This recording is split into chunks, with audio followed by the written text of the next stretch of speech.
Formula One's 70th anniversary campaign kicks off in familiar surroundings, with Spanish Grand Prix host, the Circuit de Barcelona-Catalunya, again hosting pre-season testing.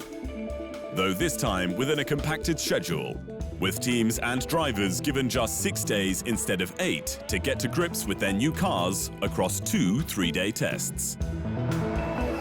That means every last minute is critical to build not just performance, but reliability, forcing the squads to face an exhausting schedule. 2 shifts working around the clock to be race-ready for Australia.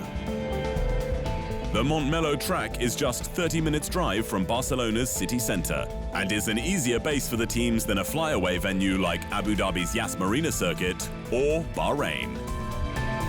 And while the weather can be unreliable and cold, with on-track action frozen for a few days after snowfall in 2018, Barcelona's proximity to the team's bases means production keeps rolling, and last-minute parts can be on the car in just a few hours. The Spanish track remains a strong technical challenge. The 4.6-kilometer circuit featuring 16 turns, 7 left and 9 right, and a top speed of 335 kilometers an hour. Daniel Ricciardo set the lap record in 2018 with his former team Red Bull, and there are 2 DRS activation zones along the back straight as well as the pit straight, with 2 DRS detection points. Of course, Barcelona is used as it has an ideal range of corners to put a car through its paces, and all the drivers know it back to front. The headline times, though, are largely meaningless, despite the teams generally ramping up performance in the second test.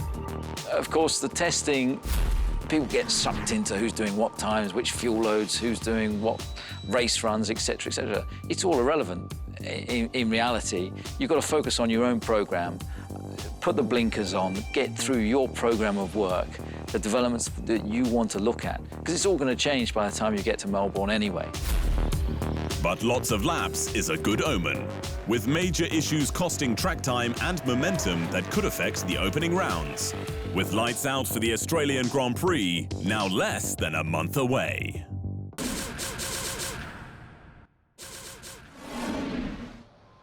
Thanks for watching.